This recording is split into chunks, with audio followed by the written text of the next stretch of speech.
नमस्कार दोस्तों, अपना फिजिक्स कंप्लीट हो चुकी है अपनी, और अपना जो आज टॉपिक रहने वाला है वो केमिस्ट्री स्टार्ट कर रहे हैं। और केमिस्ट्री का सबसे पहला टॉपिक है जिसका नाम क्या है? पदार्थ। पदार्थ को क्या कहा जाता है? मैटर। पदार्थ या क्या? पदार्थ को ही कहा जाता है द्रव्य। क्या कहा जाता है? द्रव्य। देखो, द्रव्य अलग चीज होती है और द्रव्य अलग चीज होता है, दोनों को ध्यान रखना, अलग अलग चीज हैं। द्रव्य होता है पदार्थ या मैटर, ठीक है ना, और द्रव्य होता है लिक्विड। दोनों अलग अलग हैं, दोनों शब्द अलग हैं, दोनों अलग अलग चीजें हैं। तो अपना जो टॉपिक का नाम रहने वाला है वो पदार्थ है, मैटर है। ये आज अपनी इसकी पहली क्लास रहने वाली है। ये लगभग 2 क्लासों में कंप्लीट हो जाएगा, थोड़ा टॉपिक बड़ा है। अगर कहीं आपको पदार्थ ना मिले या फिर तत्व, यौगिक और मिश्रण ना मिले, दोनों एक ही टॉपिक है, इसी से तत्व, यौगिक और मिश्रण टॉपिक स्टार्ट करेंगे अपन, ठीक है ना। तो पदार्थ क्या चीज होती है?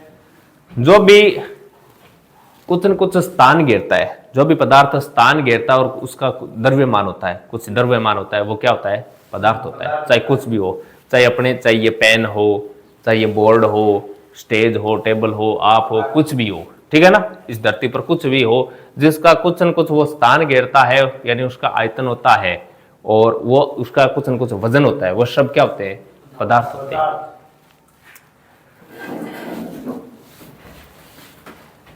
स्टार्ट करें क्या? Yes sir. तो चलो पढ़ते हैं अपन। सबसे पहले किसने तो बताया था पदार्थ के बारे में, और क्या होता है? देखो द्रव्य मैटर, ठीक है ना।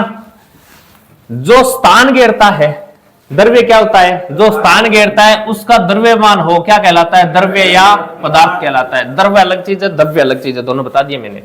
द्रव्य छोटे छोटे कणों से मिलकर बना होता है। यह बात किसने बताई थी?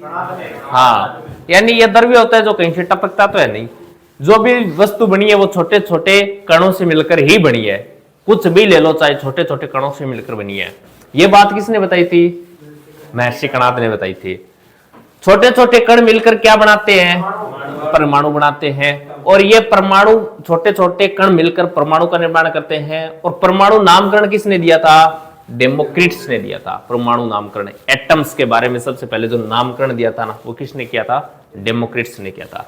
परमाणु सिद्धांत भी दिया गया है क्या? परमाणु सिद्धांत किसके द्वारा दिया गया? जॉन डाल्टन के द्वारा दिया गया। अब देखो, द्रव्य का वर्गीकरण की बात करें ना, मैटर ऑफ क्लासिफिकेशन, तो द्रव्य को 2 भागों में विभाजित किया जाता है। एक तो भौतिक वर्गीकरण है और एक इसका रासायनिक वर्गीकरण है। भौतिक वर्गीकरण फिजिकल क्लासिफिकेशन और केमिकल क्लासिफिकेशन। देखो, भौतिक वर्गीकरण आप जानते हो, भौतिक रूप से पदार्थों को कितने भागों में विभाजित किया जाता है? 5 भागों में। वैसे मुख्य रूप से 3 भाग ही हैं, द्रव्य, गैस और ठोस, लेकिन 2 और हैं, उनको भी याद करना पड़ेगा, प्लाज्मा, BEC, ठीक है ना। तो बताओ, भौतिक के आधार पर पदार्थ को कितने भागों में विभाजित किया गया है? 5 भागों में विभाजित किया गया है। देखो, भौतिक अवस्था के आधार पर ठोस, द्रव्य, गैस, और ये प्लाज्मा और BEC, बोस आइंस्टीन कंडेंसेट। याद कर लोगे क्या? हाँ, प्लाज्मा बताएंगे क्या होता है, प्लाज्मा क्या होता है और BEC क्या होता है। ये तो जानते ही हो, अपन 3 तो जानते ही हैं, लेकिन हाँ, ये अपने नॉर्मल देखने को यहाँ नहीं मिलती है, प्लाज्मा और BEC अपने यहाँ देखने को नहीं मिलती है। ये जैसे सूर्य, तारे और ये होते हैं ना, उन पर ये घटनाएं घटित होती हैं। रासायनिक संगठन की बात करें ना, तो रासायनिक संगठन के आधार पर इनको 2 भागों में विभाजित किया जाता है। एक तो शुद्ध पदार्थ और एक अशुद्ध पदार्थ। शुद्ध पदार्थ में क्या क्या पढ़ेंगे अपन? शुद्ध पदार्थ में एक तो होता है तत्व यानी एलिमेंट, एक होता है यौगिक यानी कंपाउंड। इसके अलावा अशुद्ध पदार्थ क्या होता है? मिश्रण। ये कितने प्रकार का होता है? ये भी 2 प्रकार का होता है, समांगी मिश्रण और विषमांगी मिश्रण। समांगी मिश्रण को कहा जाता है होमोजीनियस और विषमांगी को हेटेरोजीनियस। ये इंग्लिश नाम है इनके। तो बताओ, पदार्थ या मैटर, इसको 2 भागों में विभाजित किया गया है क्या? अरे इसको दो भागों में क्या, एक तो भौतिक आधार पर और एक रासायनिक आधार पर। भौतिक आधार पर कितने हैं, ठोस, द्रव्य, गैस, प्लाज्मा और बीसी। रासायनिक आधार पर एक तो शुद्ध और एक अशुद्ध। अशुद्ध को क्या कहा गया है, मिश्रण कहा गया है। शुद्ध के अंदर दो है, एक तो तत्व और एक है यौगिक। और मिश्रण या अशुद्ध के अंदर है एक तो सहमांगी और एक है विषमांगी। ये इतना ही पढ़ा है अपन ने, याद रह जाएगा क्या, इतनी चीज है ये। अब देखो सहमांगी और विषमांगी, देखो सहमांगी मिश्रण होता है होमोजीनियस और विषमांगी होता है हेटेरोजीनियस है। ये देखो होमोजीनियस है, ये क्या है, ये है सहमांगी मिश्रण, यानी समान रूप से मिश्रण हो जाए उसे सहमांगी मिश्रण कह देते हैं। और विषमांगी यानी असमान रूप से जो मिश्रण हो उसे विषमांगी। तो ये देखो इसमें कण अलग अलग नजर आ रहे हैं क्या, आपको स्पष्ट दिखाई दे रहा है मिश्रण तो है लेकिन ये अलग अलग है, किसका मिश्रण है पता चल रहा है। लेकिन यहां मैं आपको छोटा सा उदाहरण दे रहा हूं, देखो जल प्लस नमक, जल प्लस चीनी, अरे बोलो इनका मिश्रण कैसा होगा, क्या होगा, विषमांगी। अरे इनका मिश्रण सहमांगी होगा।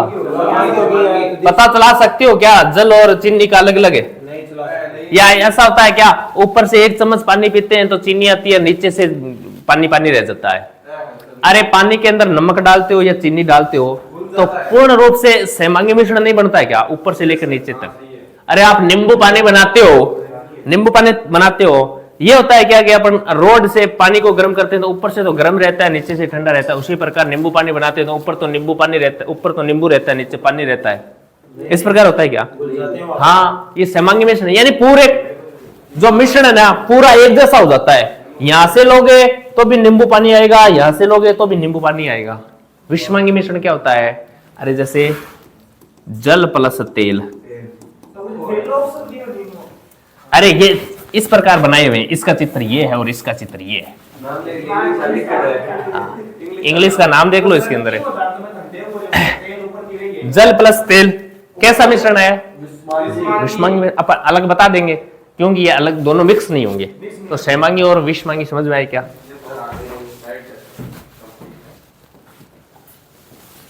आगे चलो, तत्व यौगिक मिश्रण के अंदर सबसे पहले अपन बात करते हैं तत्व यानी एलिमेंट। क्या होते हैं तत्व, कल ही बताया था, एक समान प्रकार के परमाणु को क्या कहते हैं, समान प्रकार का होना चाहिए, असमान प्रकार का नहीं। समान प्रकार का जो परमाणु होता है ना उसे तत्व कहते हैं। वो चाहिए परमाणु एक से अधिक हो चाहिए, लेकिन होने कितने चाहिए, समान प्रकार के होने चाहिए, असमान प्रकार के नहीं होने चाहिए। जैसे उदाहरण देखो, जैसे हाइड्रोजन कार्बन ऑक्सीजन नाइट्रोजन, ये नाइट्रोजन ऑक्सीजन सल्फर हीरा ग्रेफाइट, इस प्रकार। ये देखो S8 यानी 8 अणु ले लिए, P4 4 अणु ले लिए, ये सब समान है क्या, समान ही परमाणु है। और समान परमाणु देखो, समान प्रकार के परमाणु को ही क्या कहते हैं, तत्व कहते हैं। छोटा सा उदाहरण दिया था H2O, ये क्या है, ये समान परमाणु है या असमान है, अरे कहां है ये समान है, ये हाइड्रोजन है, ये ऑक्सीजन है, असमान है ये। इसका मतलब ये तत्व थोड़ी ना है, ये तत्व नहीं है, ये असमान है। ये तत्व तो उन्हें कहते हैं जो समान प्रकार के परमाणु हो, उन्हें तत्व कहते हैं। संख्या अधिक हो सकती है कोई दिक्कत नहीं, लेकिन होने क्या चाहिए, समान होने चाहिए।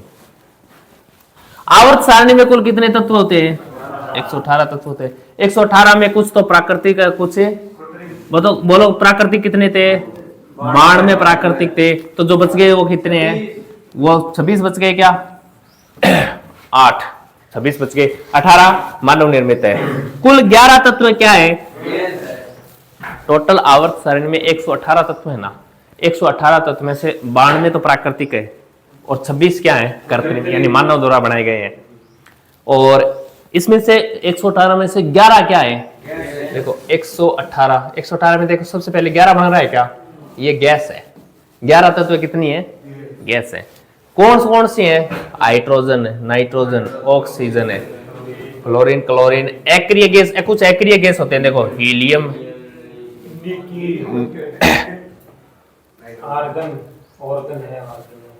Helium, neon, argon, krypton, xenon और radon. Helium, neon, argon, krypton, xenon और रेडोन, ये क्या कौन सी गैस हैं, एक्रिय गैस हैं। हाइड्रोजन, नाइट्रोजन, ऑक्सीजन, फ्लोरीन, इधर ये होगी। दो तत्व कमरे के ताप पर क्या है? ऐसे कौन से तत्व है, क्वेश्चन आता है, जो कमरे के ताप पर द्रव्य होते हैं?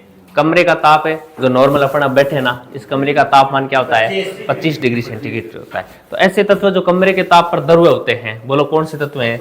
एक तो मरकरी है, एक है ब्रोमीन है। क्वेश्चन आता है मरकरी और ब्रोमीन, ये इन दोनों में भी अलग अलग ही है। ये आगे पढ़ेंगे, धातु, अधातु, उपधातु पढ़ेंगे। लेकिन तत्व की बात करें तो है तो दोनों तत्व ही। तो मरकरी Hg को कहा जाता है मरकरी पारा, और Hg का लैटिन नाम क्या होता है? हाइड्रोजीरम। क्या होता है? हाइड्रोजीरम। याद रखना, बहुत बार पूछा हुआ है क्वेश्चन, Hg की फुल फॉर्म हाइड्रोजीरम। ठीक है ना? द्रव्य धातु है क्या? या बिल्कुल द्रव्य धातु है। कमरे के ताप पर यानी 25 डिग्री सेंटीग्रेड कमरे का तापमान या 298 केल्विन, इस पर यह द्रव्य अवस्था में पाई जाती है, लिक्विड अवस्था में पाई जाती है। एक होता है ब्रोमीन Br, ये क्या है? ये अधातु है। क्या है? अधातु। कमरे के ताप पर यह भी द्रव्य अवस्था में पाई जाती है, लेकिन ये अधातु है, यानी नॉन मेटल है ये। जबकि मरकरी मेटल होती है, धातु का उदाहरण होती है। याद रह जाएगा क्या? ऐसे ही क्वेश्चन आने वाले हैं, ध्यान दे लेना। इनसे अलावा कोई क्वेश्चन नहीं है। ये देखो एलिमेंट, और ये क्या है? कंपाउंड, यानी ये तो है तत्व है, और ये क्या है? यौगिक। अब तत्वों से ही यौगिक बनते हैं क्या? बिल्कुल। अलग अलग तत्वों को समान रूप से, समान अनुपात में मिलाकर क्या बनाया जाता है? यौगिक बनाया जाता है। जैसे H2O, ये क्या है? ये यौगिक है। क्यों? कि इसके अंदर हाइड्रोजन और ऑक्सीजन दो तत्व हैं। क्या? हाइड्रोजन के कितने अणु? ऑक्सीजन का, अरे जल इसी अनुपात में रहता है क्या? जल इसी अनुपात में। समान अनुपात में तत्वों का योग होता है ना, उसे क्या कहा जाता है? यौगिक या कंपाउंड कहा जाता है। देखो ये तत्व है क्या? ये तत्व है, यानी समान प्रकार के परमाणु है क्या? इसमें देखो एक जैसे हैं, इसमें एक जैसे, इसमें एक जैसे, इसमें एक जैसे। अब यौगिक बनाने हैं क्या? यौगिक बनाने, देखो इसमें ये इन दोनों को मिलाकर ये यौगिक बना दिया, यौगिक बना दिया। एक बार देखो, समान अनुपात में तत्वों को मिलाकर यौगिक बनाया जाता है। अन्य द्रव्य धातु जैसे गैलियम और सीजियम, ये कमरे के ताप से अधिक ताप पर क्या हो जाती हैं? द्रव्य। इनका क्वेश्चन आता है, ऐसे कौन से तत्व हैं जिनको हथेली पर रखते ही पिघल जाते हैं? सीजियम और गैलियम। क्यों हथेली पर रखते क्यों पिघल जाते हैं? हाँ, शरीर का तापमान रूम टेम्परेचर से अधिक होता है। रूम टेम्परेचर होता है 25 डिग्री सेल्सियस, जबकि अपने शरीर का तापमान क्या होता है? हाँ, 37 डिग्री सेल्सियस के लगभग होता है। वैसे तो होता है 36.9 डिग्री सेल्सियस, लेकिन राउंड फिगर में 37 डिग्री अपन बोलते हैं। तो हथेली पर रखते ही पिघल जाती है। कौन सी धातु है बताओ? गैलियम और सीजियम। अतः हथेली पर पिघलने वाली धातु ही है। ये देखो Hg यानी पारा की अधिकता से रोग कौन सा हो जाता है? मिनामाटा या मिनीमाता बोल दो, या मिनामाटा रोग बोल दो। पारे की अधिकता से रोग हो जाता है ये मैंने बताया भी था। पारे की, हाँ, तो पारे की अधिकता से कौन सा रोग हो जाता है? इंपॉर्टेंट है, ये याद रखना, पूछा हुआ रोग है। अब देखो तत्वों को 3 भागों में विभाजित किया गया है। तत्वों को कितने भागों में विभाजित किया जाता है? हाँ, तत्व या एलिमेंट का विभाजन देखें तो तत्व को देखो धातु, अधातु और उपधातु 3 भागों में विभाजित किया जाता है। धातु कौन से होते हैं? अधातु कौन से होते हैं? उपधातु कौन से होते हैं? धातु जो इलेक्ट्रॉन का क्या करें? त्याग करें। इलेक्ट्रॉन का जो त्याग करेंगे वो धनायन बनेंगे क्या? इलेक्ट्रॉन तो नेगेटिव होता है, नेगेटिव का त्याग कर देंगे तो पॉजिटिव बनेगा वो। तो इलेक्ट्रॉन का त्याग करेंगे तो धनायन बोलेंगे इसे, यानी धनायन बनाता है क्या? और इसे इंग्लिश में कहा जाता है केटाइन। ठीक है ना? तो धातुएं होती है ना, वो केटाइन की प्रवृत्ति अपनाते हैं, यानी उनमें धनायन की मात्रा अधिक होती है, क्योंकि वो इलेक्ट्रॉन का क्या करते हैं? त्याग करते थे। जैसे ये देखो sodium, potassium, calcium, magnesium, fluorine, chlorine, निकल, ये सब क्या है? धातुएं हैं। अधातु नॉन मेटल है, इलेक्ट्रॉन ग्रहण कर ऋणायन बनाती है क्या? ऋणायन बनाती है। इसको इंग्लिश में क्या बोलते हैं? एनाइन। एनाइन जैसे ये रहा, hydrogen, oxygen, nitrogen, fluorine, chlorine, iodine, sulphur. कर लोगे क्या? ये अधातु। धातु और अधातु दोनों के गुण हो, जिसमें धातु का भी गुण हो, अधातु का भी गुण हो। इसके अंदर और भी पढ़ेंगे अपन। धातुएं क्या होती हैं? धातुएं विद्युत की सुचालक होती हैं, इनमें चमक पाई जाती है। ठीक है ना? और ये पीटने पर, ये खींचने पर आघातवर्धन ये गुण पाया जाता है। ये गुण अधातुओं में नहीं पाया जाता। अधातुओं में विद्युत की चालकता नहीं होती, विद्युत का फ्लो नहीं होता, इनको पीटने पर ये क्या हो जाते हैं, भंगूर हो जाते हैं, यानी बिखर जाते हैं। उपधातु, इनमें धातु और अधातु दोनों के गुण पाए जाते हैं क्या, जैसे सिलिकॉन और जर्मेनियम। सिलिकॉन और जर्मेनियम किसके उदाहरण है, उपधातु के उदाहरण। दोनों में देखो धातु और अधातु के गुण पाए जाते हैं, याद रख लोगे क्या। धातुएं ध्वनि उत्पन्न करती हैं क्या, बिल्कुल करती हैं। लोहे को टकराना, लोहे से टकराना, हाँ धातुएं ध्वनि उत्पन्न करती हैं। धात्विक चमक होती है क्या उनमें, अरे सोना चांदी लोहा, इनमें धात्विक चमक होती है, चमकते हैं ये।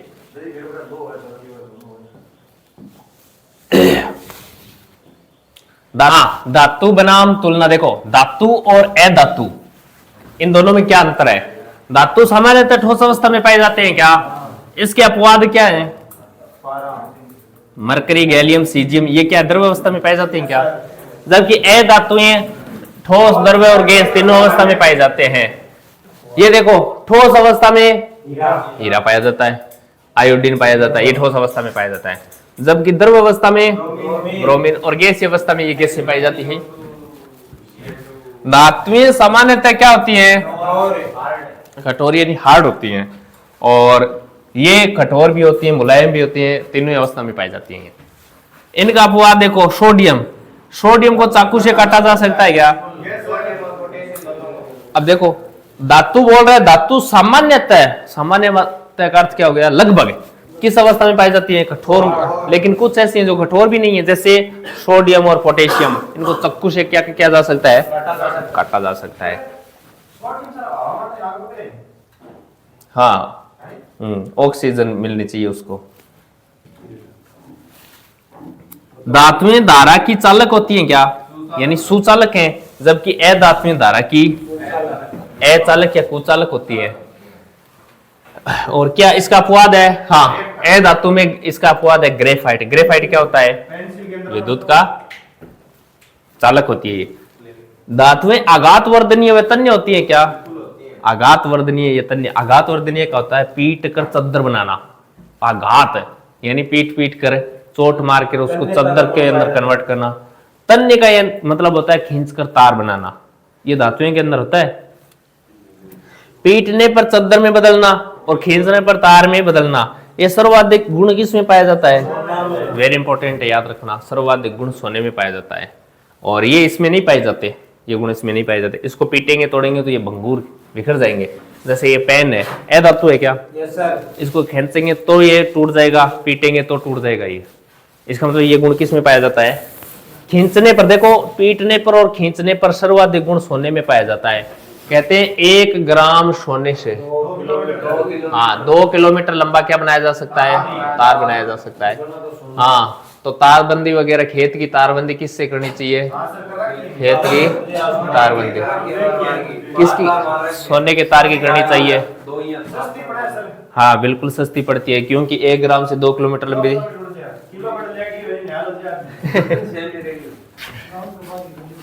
हाँ ये लो, ये गोल्ड के बिस्कुट पड़े, किसको चाहिए ये बिस्कुट, किसको चाहिए। देखो ओरम, एयू का लैटिन नाम क्या होता है, ओरम, और एयू क्या होता है, गोल्ड, और गोल्ड क्या होता है, सोना। ये लैटिन नाम याद रखना, इसका साइन याद रखना, एयू इसका लैटिन नाम होता है ओरम, ठीक है ना। एचजी का जैसे हाइड्रोजियम पढ़ रहे थे ना, वैसे लैटिन नाम इसका ओरम होता है। देखो मुझे बताओ, राजा होता है, क्या होता है, राजा। राजा बताओ हर किसी से बात थोड़ी करता है, नहीं करता है ना। इसी प्रकार ये सोना होता है ना, सोना, ये भी हर किसी से क्रिया नहीं करता, हर किसी से क्रिया नहीं करता, इसलिए इसे कहा जाता है किंग ऑफ मेटल्स, धातुओं का राजा कहा जाता है इसे। सोने को धातुओं का राजा कहा, सोना प्लेटिनम ये हर किसी क्रिया नहीं करते, इसलिए सोने को क्या कहा जाता है, किंग ऑफ मेटल्स कहा जाता है। गोल्ड व प्लेटिनम प्रकृति में मुक्त रूप या स्वतंत्र रूप में पाए जाते हैं। मुक्त रूप में या स्वतंत्र रूप में कैसे पाए जाते हैं, क्योंकि ये किसी से क्रिया नहीं करते। हाँ क्रिया नहीं कर, अरे किसी से अभिक्रिया नहीं करते, कहने का मतलब क्रिया नहीं करते, तो ये मुक्त रूप में पाए जाते हैं, अकेले मिल जाते हैं। इन्हें नोबल मेटल्स यानी उत्कृष्ट धातुएं कहा जाता है। गोल्ड की शुद्धता कैरेट में मापी जाती है क्या? हाँ, हर चीज की शुद्धता का एक क्राइटेरिया रखा गया है। इस प्रकार गोल्ड की शुद्धता को मापने के लिए कैरेट में मापा जाता है, यानी गोल्ड को 24 भागों में शुद्ध माना जाता है। कितने भागों में? 24 कैरेट में। तो 24 कैरेट शुद्ध सोना कितने कैरेट का होता है? 24 कैरेट का होता है। और शुद्ध सोना क्या होता है? शुद्ध सोना 24 कैरेट का होता है, लेकिन आभूषण बनाते हैं कितने कैरेट के? कोई जरूरी नहीं है 22 कैरेट के बनाते हैं, 20 कैरेट के भी आभूषण आते हैं, 18 कैरेट के भी आभूषण आते हैं, सब कैरेट के आभूषण आते हैं। हाँ, वो अलग अलग क्राइटेरिया उस पर लिखा होता है कितना कैरेट का है, लेकिन शुद्ध सोना कितने कैरेट का होता है? 24 कैरेट का होता है। हाँ, इससे आभूषण नहीं बनते, धातु तो है ही ऑलरेडी। हाँ, 24 कैरेट से आभूषण नहीं बन सकते। क्यों? क्योंकि इसके अंदर आकार नहीं दे सकते अपन, ये मुलायम होती है, इसलिए इसके अंदर हार्डनेस पैदा करने के लिए इसके अंदर क्या मिलाया जाता है? अशुद्धि मिलाई जाती है। अशुद्धि में तांबा हो सकता है, चांदी हो सकती है, कुछ भी हो सकता है। तो इस प्रकार का एक मैथ्स के अंदर भी क्वेश्चन बनता है। किस प्रकार के? अपने 18 कैरेट सोने से आभूषण बनाया गया है, तो बोलो इसके अंदर सोने की शुद्धता कितने % है? तो कैसे करेंगे? टोटल बताओ, शुद्ध कितने कैरेट का सोना होता है? 24 कैरेट का सोना शुद्ध होता है। आभूषण बनाने में कितना कैरेट यूज किया गया? 18 कैरेट। और परसेंट निकालने के लिए गुणा 100 करेंगे। 6 के पहाड़े से 3/4 क्या होता है? 75% होता है। बताओ सोना कितना प्रतिशत है? क्वेश्चन आ जाता है 18 कैरेट सोने से आभूषण बनाया गया है, तो इसके अंदर अशुद्धि का प्रतिशत क्या है? 75% जब सोना है तो 25% क्या है फिर? अशुद्धि। टोटल तो 100% होता है। और ये गोल्ड इस प्रकार का होता है। शुद्ध सोना ये होता है, शुद्ध सोना। ये बिस्किट होते हैं, ये शुद्ध सोने के होते हैं।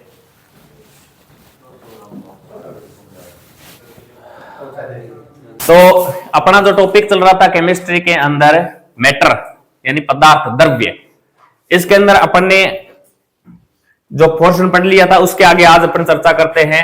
आज अपना जो रहने वाला है वो है चांदी, एजी अर्जेंटम। देखो चांदी को जो साइन होता है वो एजी होता है, और उसका जो लैटिन नाम क्या होता है? अर्जेंटम। अर्जेंटिनम नहीं होता, अर्जेंटम होता है। ये धारा का सर्वश्रेष्ठ चालक है क्या?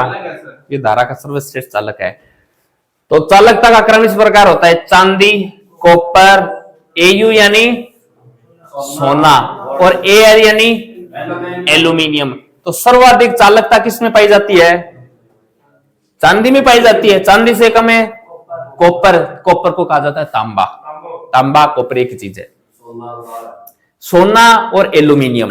अब देखो, अपने जो जितने भी विद्युत धारा के जो तार बनते हैं ना, विद्युत से संबंधित, वो कॉपर और एल्यूमिनियम के बनते हैं क्या? बिल्कुल बनते हैं। चांदी के तार क्यों नहीं बनाए जाते? बोलो। महंगी होती है। तो फिर महंगी होती है तो फिर महिलाएं क्यों पहनती हैं?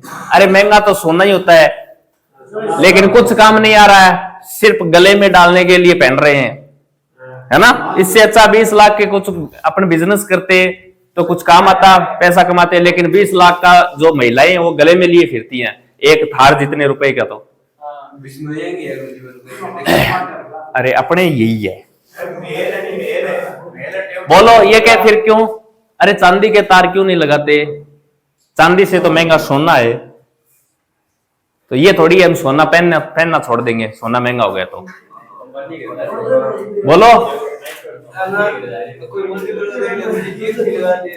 हाँ, चांदी के तार इसलिए नहीं लगाते क्योंकि इसको रातों रात ही ले जाएंगे खम्भों सहित ही, ठीक है ना? खम्भों सहित ही ले जाएंगे, क्योंकि चांदी क्या है, एक तो पैसे में कॉस्टली पड़ेगी, अपनी महंगी पड़ेगी। इसके अलावा चांदी के अपन तार लगाएंगे तो रातों रात ही क्या हो जाएंगे? चोरी से। क्योंकि लोग है जो ये अभी जो तार पड़ रहे हैं उनको ही नहीं छोड़ रहे, तो ये तो चांदी के तार हैं। और अपने भारत में ऐसी चोरी के मामले होते ही रहते हैं। क्या यहाँ फोकट में जो मिल रहा है ना, अगर रेत भी मिल रही है फोकट में, वो भी लेके चले जाते हैं, पता नहीं काम आएगा। इसके उदाहरण और भी हैं। अपने जो सार्वजनिक बाथरूम होते हैं उनके अंदर क्या होता है, जो लोटा होता है उसको सांकड़ से बांध कर रखते हैं। क्यों रखते हैं? अगर कोई ले जाता है तभी तो रखते हैं उसको, सांकल से बांध कर रखते हैं। और कहीं बैंक में जाओगे या पोस्ट ऑफिस में जाओगे तो पेन के पीछे क्या बंधा होता है, धागा बंधा होता है। क्यों? कि वो 2 रुपए वाला पेन भी वहां से चोरी हो जाता है। तो तो बताओ चांदी के तार क्यों नहीं बांधे जाते? क्योंकि महंगी होती है और चोरी हो जाएंगे ये।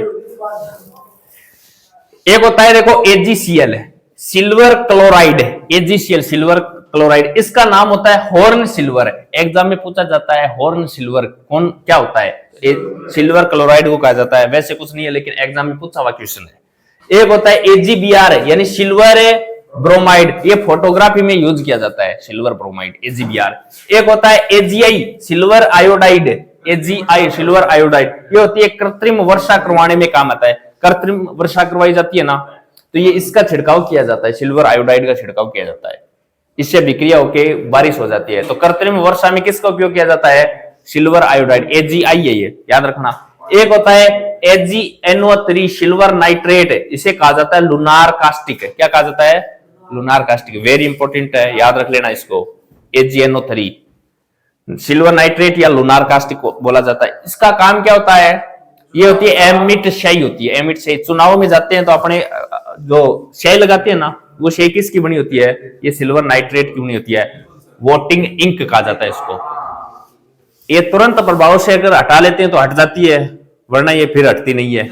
हाँ, क्योंकि ये एमिट स्याही होती है। तो याद रखना, ये 3-4 क्वेश्चन है, आए हुए क्वेश्चन है, इंपॉर्टेंट है, याद रखना। ये लिख रहे हो कि बाद में लिखना? अभी नहीं लिखना, रुको एक बार। अरे मैं लिखवाऊंगा तब लिखना। आगे क्या पढ़ने वाले हैं? पढ़े देखो, पारा Hg, इसका लैटिन नाम याद रखना, हाइड्रोजीरम होता है ये, ठीक है ना, हाइड्राजीरम। और इसको क्या कहा जाता है? मरकरी कहा जाता है। ये एक द्रव्य धातु है क्या? बिल्कुल, द्रव्य धातु का उदाहरण पूछे तो आपको मरकरी उदाहरण देना है। धातु, ये धातु है लेकिन द्रव्य लिक्विड अवस्था में पाई जाती है। इसे क्विक सिल्वर कहा जाता है, क्विक सिल्वर। पारे में उष्मीय प्रसार का गुण सर्वाधिक पाया जाता है, अतः इसे थर्मामीटर में भरा जाता है। थर्मामीटर वगैरह में ये पारा क्यों भरा जाता है? क्विक सिल्वर इसको इसलिए कहा जाता है, ये तुरंत प्रभाव से क्रिया कर लेता है, इसलिए तुरंत प्रभाव से यानी क्विकली क्रिया कर लेता है, इसलिए इसको। और सिल्वर, ये चांदी जैसी चमक होती है इसके अंदर, इसलिए इसको क्विक सिल्वर नाम दिया गया है, और कुछ नहीं है। पारे में उष्मीय प्रसार यानी उष्मा पाने के बाद इसमें प्रसार हो जाता है, फैलता है ये। तो फैलता है तो इसको किस में भर दिया जाता है? थर्मामीटर में भर दिया जाता है। और थर्मामीटर क्या काम आता है? तापमान मापने के काम आता है। अपने शरीर का तापमान मापने के लिए थर्मामीटर तो यूज करते हैं। तो थर्मामीटर को अपने शरीर के पास यानी पास रखेंगे तो शरीर का ताप थर्मामीटर को मिलेगा, थर्मामीटर के अंदर मिलेगा। इसका मतलब किसको मिल रहा है? वो पारे को मिल रहा है। और पारे को जैसे उष्मा मिलेगी तो वो फैलेगा क्या? वो फैलेगा। तो थर्मामीटर के ऊपर देखो इस प्रकार के नंबर लिखे होते हैं, तो वो जितना पारा फैलेगा ना तो वो तापमान हो जाएगा, भाई इतना तापमान है शरीर का, जहां तक फैलेगा उतना। पारा अन्य धातुओं के साथ मिलकर एक मिश्र धातु का निर्माण करता है। पारा अन्य धातुओं के साथ मिलकर मिश्र धातु का निर्माण करता है, जिसे अमलगम कहा जाता है। क्या, कौन सा गम कहा जाता है? अमलगम। जैसे ये देखो, जिंक के साथ मिल रहा है क्या? मरकरी, तो ये जिंक अमलगम बना देता है। इस प्रकार ये है पारा, देख लो। अब ये तो मैंने अभी क्रिया करवाई नहीं। तो मुझे ये बात सुनने को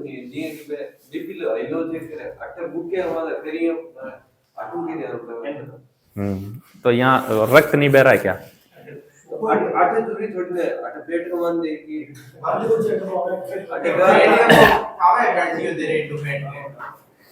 ये हाथ है ना, इस हाथ के ऊपर जो धमनिया है ना, यहाँ से रक्त बहता है। आप कहीं से हाथ को पकड़ लो, आपको ये धमनियों में ये रक्त बहता हुआ आपको महसूस होगा। आपको पेट पकड़ के देखो, फिर महसूस हो रहा है क्या? नहीं हो रहा। अरे वो नाड़ी वैद्य नहीं होते क्या? वो और क्या करते थे? यहाँ अपने को महसूस होता है कि अपना रक्त बह रहा है, रक्त बह रहा है ना, उसी की तो ये आवाज सुनाई देती है अपने को।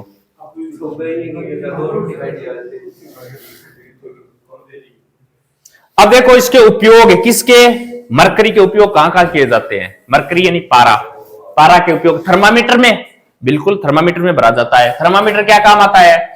शरीर का तापमान मापने के काम आता है। शरीर का तापमान देखो 37 डिग्री, शरीर का तापमान 37 डिग्री सेल्सियस बोल दो या सेंटीग्रेड बोल दो, दोनों ही नाम है इसके, ठीक है ना, कोई दिक्कत नहीं है, दोनों ही नाम है। पहले सेल्सियस बोलते अब सेंटीग्रेड बोलने लगे, दोनों ही नाम है इसके। 98.6 डिग्री फ़ारेनहाइट है, 310 से केल्विन है, तीनों पैमाने याद रखना। आप सुना होगा आपने कि किसी के बुखार हो जाता है तो डॉक्टर बोलता है 100 बुखार हो गई, 101, 102, सुना है ना? वो किस में होता है? वो 37 डिग्री सेल्सियस 102, 103 हो जाता है क्या?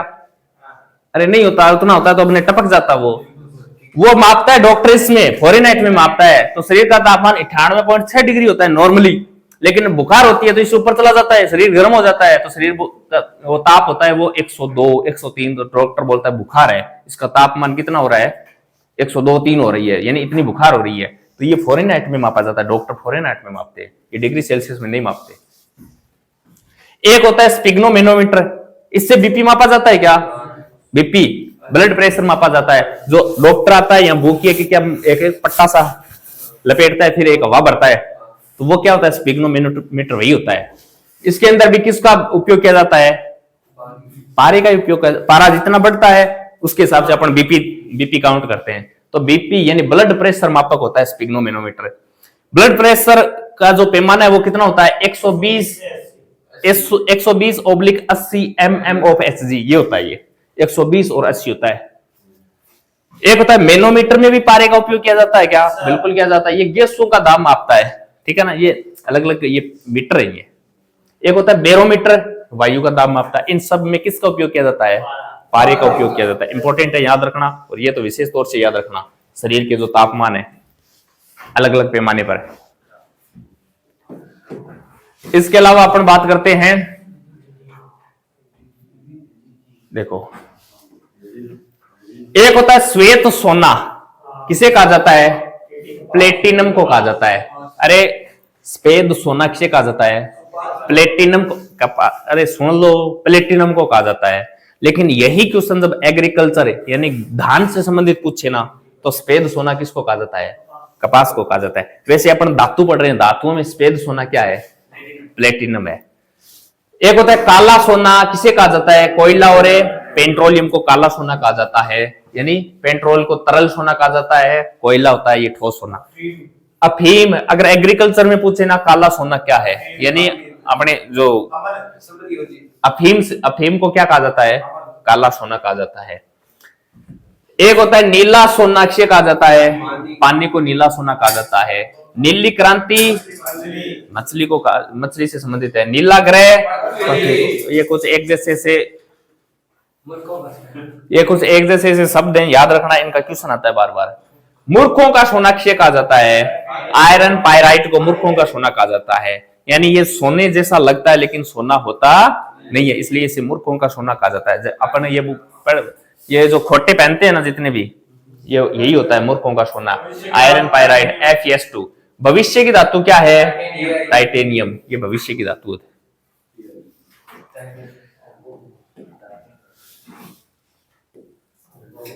इंपॉर्टेंट क्वेश्चन है ये। अब देखो तत्व में सबसे पहले बात किसकी करते हैं? हाइड्रोजन तत्व है, सबसे पहला तत्व है क्या ये? इनसे संबंधित जो क्वेश्चन बनते हैं, जो इंपॉर्टेंट तत्व है ना जिनसे क्वेश्चन बनते हैं, वो सभी तत्व इसके अंदर है अपने। हाइड्रोजन ये सबसे हल्का तत्व है क्या? आवर्त सारणी में सबसे पहले इसी को रखा गया है क्योंकि ये सबसे हल्का तत्व है। हल्की अधातु है क्या? बिल्कुल ये धातु नहीं है, अधातु है ये। सबसे हल्की गैस है क्या? बिल्कुल सबसे हल्की गैस है। ये आवारा तत्व कहलाता है, ठीक है ना। और न्यूट्रॉन रहित तत्व है ये, इसके अंदर न्यूट्रॉन नहीं पाया जाता। न्यूट्रॉन रहित तत्व है, आवारा तत्व है, हल्की अधातु, सबसे हल्की गैस, सबसे हल्का तत्व है। नहीं, आवेश रहित नहीं, ये न्यूट्रॉन रहित है। न्यूट्रॉन, प्रोटॉन, इलेक्ट्रॉन होते हैं ना, ये न्यूट्रॉन रहित होता है। स्वयं जलती है क्या? बिल्कुल स्वयं जलती है, पॉप साउंड के साथ जलती है। वरना देखो सबसे हल्का है ये, सबसे हल्का है तो गुब्बारों में या वायुयान के टायरों में सबसे हल्की तो ये भरते हैं अपन, लेकिन ये क्यों नहीं भरते हैं? क्योंकि ये स्वयं क्या करती है? जलती है, ये जल जाती है, पॉप साउंड के साथ है, तो जलती है इसका मतलब ये क्रिया कर लेती है, तो इसको अपने यूज नहीं करते।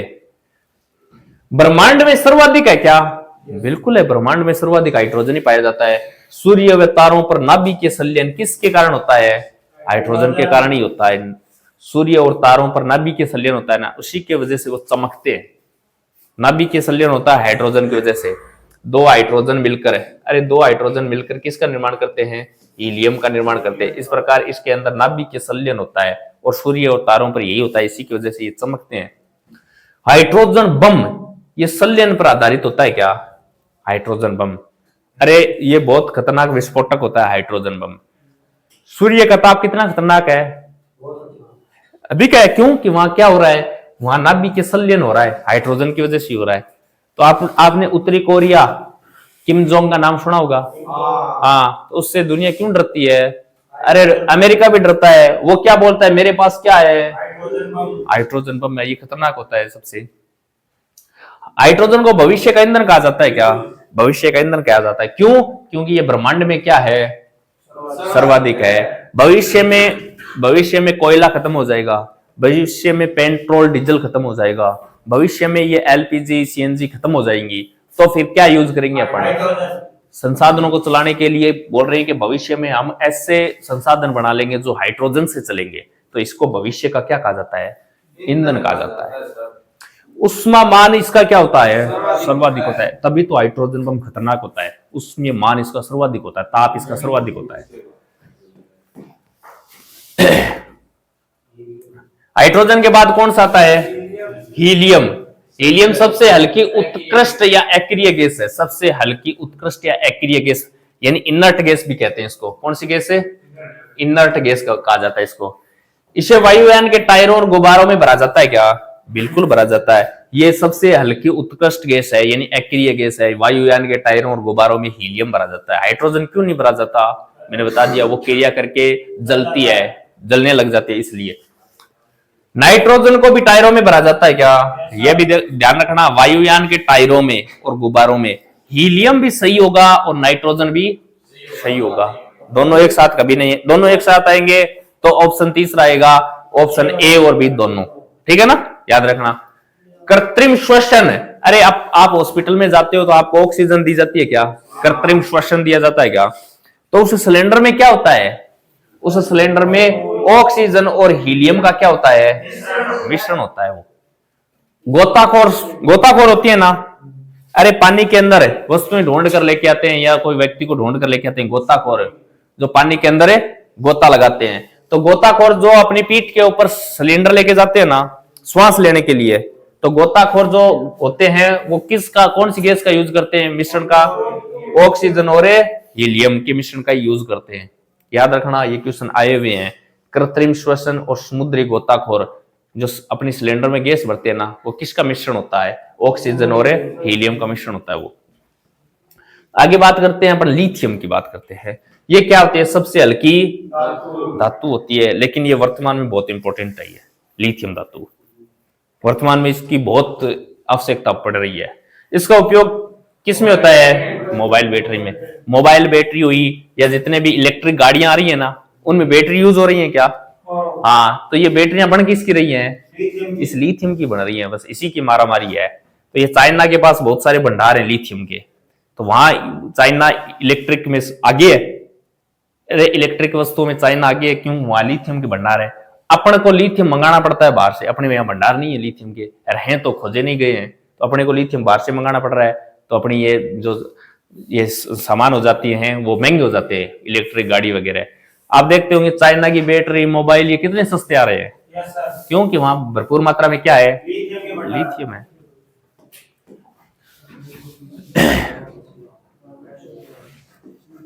नेक्स्ट क्या है? बोरॉन। नाभिक के भट्टी में नियंत्रण छड़ के रूप में बोरॉन का उपयोग किया जाता है। बोरॉन के साथ कैडमियम का भी, दोनों का उपयोग किया जाता है नाभिक के भट्टी में।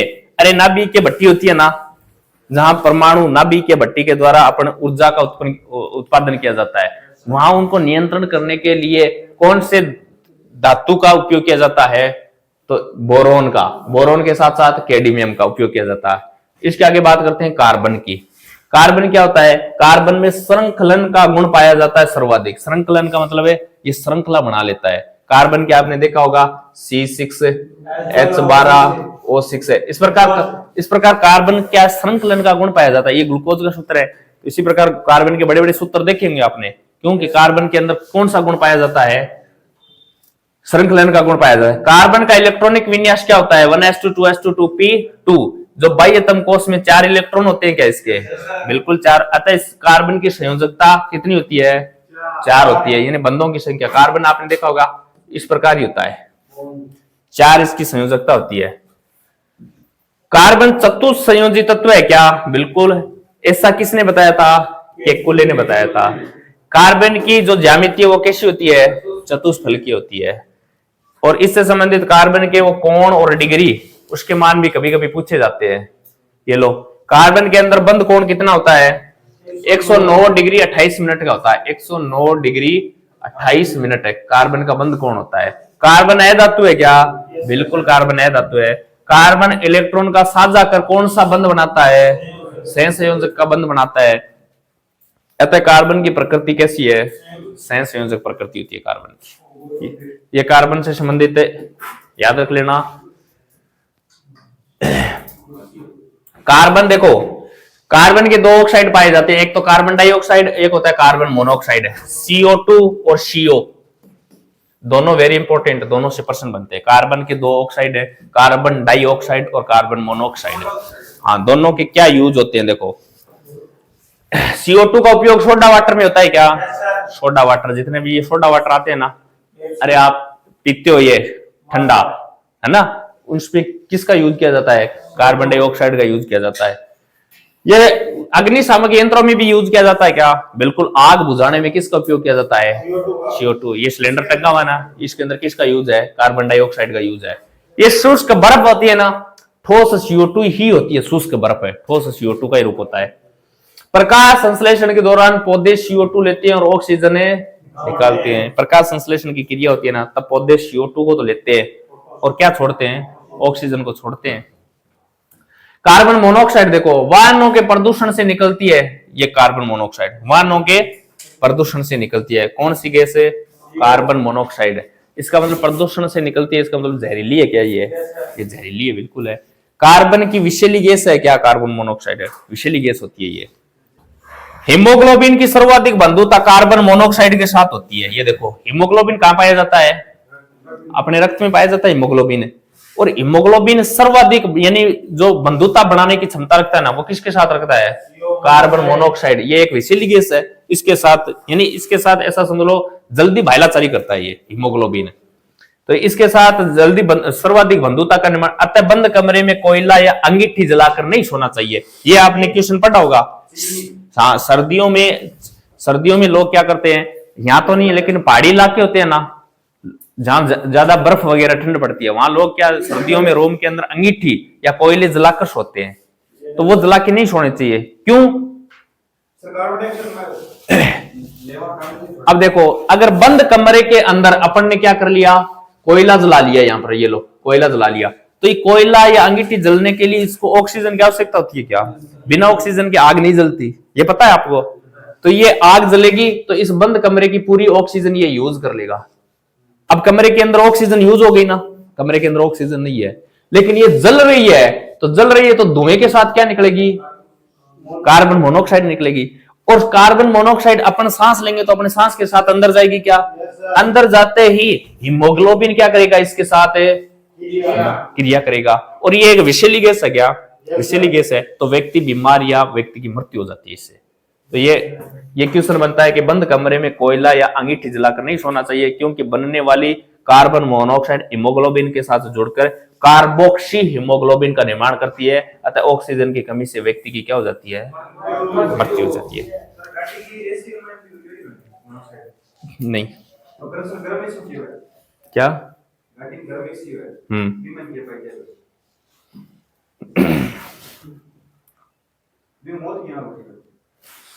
किसकी हो गई?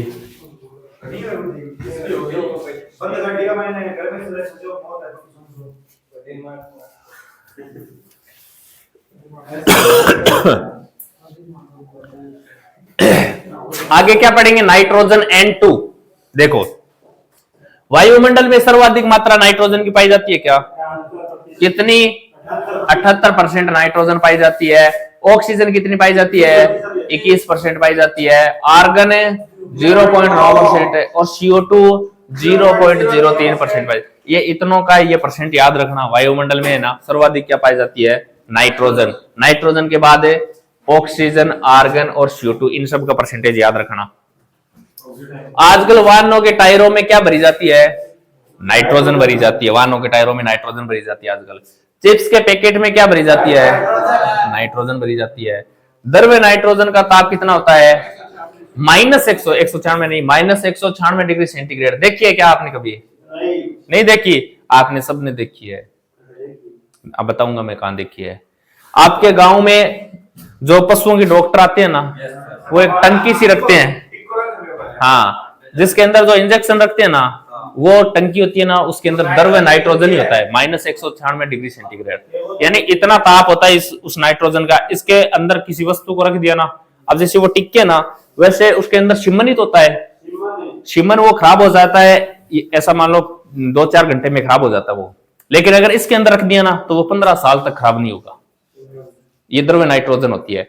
आपने ब्याह शादी में देखा होगा, दूल्हा और दुल्हन चलते हैं स्टेज के ऊपर है, तो दोनों तरफ से ऐसे हवा, ठंडी ठंडी हवा आती है और बादल से, वो क्या होती है, वो द्रव्य नाइट्रोजन ही होती है वो, ठीक है ना, द्रव्य नाइट्रोजन ही होती है।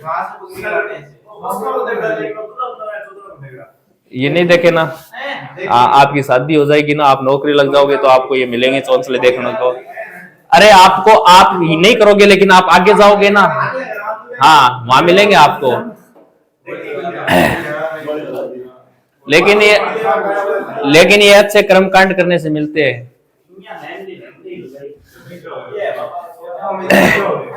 हाँ, एक बार ये जवानी है तब आपको लगता है नहीं मिलेगी तो नहीं मिलेगी, कोई दिक्कत नहीं है। लेकिन जब बुढ़ापे में जब खाना खाने की नौबत नहीं होगी ना, तब याद आएगी कि यार कोई खाना बनाने वाला होता तो अपने साथ।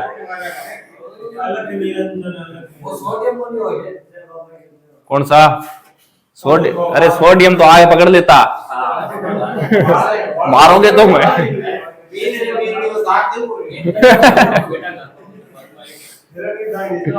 इसका उपयोग कहाँ किया जाता है नाइट्रोजन का? तो परिरक्षण में करते हैं, क्रायो परिरक्षण में इसका उपयोग किया जाता है। वेरी इंपॉर्टेंट है। देखो ये दो है ना, मूत्र से संबंधित क्वेश्चन है, वेरी इंपॉर्टेंट है, पूछे हुए हैं। मूत्र के अंदर जो गंध आती है ना, वो किसके कारण आती है? अमोनिया के कारण आती है, ठीक है ना, अमोनिया के कारण गंध आती है। अमोनिया देखो, यूरिया अमोनिया में बदलता है। यूरिया किस में बदलता है? अमोनिया। अपन जो मूत्र करते हैं ना, वो वास्तव में यूरिया के रूप में होता है, ठीक है ना, इसमें यूरिया की मात्रा होती है कुछ मात्रा, लेकिन मूत्र करने के बाद कुछ समय बाद वो अमोनिया में बदल जाता है। कैसे? नॉर्मली अब मूत्र में बदबू नहीं आती है, लेकिन जितने भी सार्वजनिक मूत्रालय होते हैं ना, वहां पर जाओगे तो आपको बदबू आती है। क्यों? क्यों? वो जो मूत्र होता है ना, वो पड़ा रहता है और पड़ा पड़ा किस में बदल जाता है? अमोनिया में बदल जाता है। अमोनिया बदबू मारता है। तो क्वेश्चन आता है कि मूत्र के अंदर गंध किसके कारण होती है? अमोनिया के कारण। एक क्वेश्चन आता है, मूत्र के अंदर जो रंग होता है ना, पीला रंग, वो किसके कारण होता है? यूरोक्रोम के कारण है। किसके कारण है? यूरोक्रोम के कारण मूत्र का रंग कैसा होता है? पीला होता है। दोनों क्वेश्चन वेरी इंपॉर्टेंट है, याद रखना। अरे इतना नहीं है, बड़ा टॉपिक है, मैंने पहले ही बोला था, ठीक है ना। मानव मूत्र के द्वारा यूरिया का उत्सर्जन करते हैं, अतः मानव यूरियोटेलिक प्राणी होता है, ठीक है ना। यूरिया का फॉर्मूला याद रखना, पूछा हुआ NH2CO NH2, ये यूरिया का फॉर्मूला होता है, याद रखना, सूत्र होता है एमिनो मेथेनेमाइड। यह प्रयोगशाला में, ये इसका नाम होता है यूरिया का, एमिनो मिथेनामाइड। यह प्रयोगशाला में बनाया गया प्रथम कार्बनिक यौगिक है। क्वेश्चन आता है, प्रयोगशाला में बनाया गया प्रथम कार्बनिक यौगिक कौन सा है? यूरिया। क्या याद रखोगे? यूरिया। किसने बनाया था? वॉलर के द्वारा बनाया गया था। यूरिया में नाइट्रोजन का कितना प्रतिशत होता है? 46% है। आप यह जो यूरिया का कट्टे लेके आते हो ना खेत में छिड़कने के लिए, उस कट्टे के ऊपर लिखा होता है यूरिया की मात्रा 46%। देखना उसके ऊपर लिखा होता है, क्योंकि यूरिया के अंदर नाइट्रोजन की मात्रा पाई कितनी जाती है? 46% है। यूज कहा किया जाता है? खाद और उर्वरक में, खेतों में अपन खाद छिड़कते हैं, यूरिया के रूप में उपयोग किया जाता है इसका। एक होती है हास्य गैस है, हास्य गैस यानी हंसाने वाली गैस है, जिसे कहा जाता है लाफिंग गैस। कौन सी गैस होती है? हाँ, N2O नाइट्रस ऑक्साइड होती है, याद रखना, हास्य गैस। इसको सूंघने के बाद व्यक्ति हंसने लगता है, ठीक है ना, N2O नाइट्रस ऑक्साइड। आज के लिए इतना ही, बाकी पढ़ेंगे अपन नेक्स्ट क्लास में। जय हिंद, जय भारत।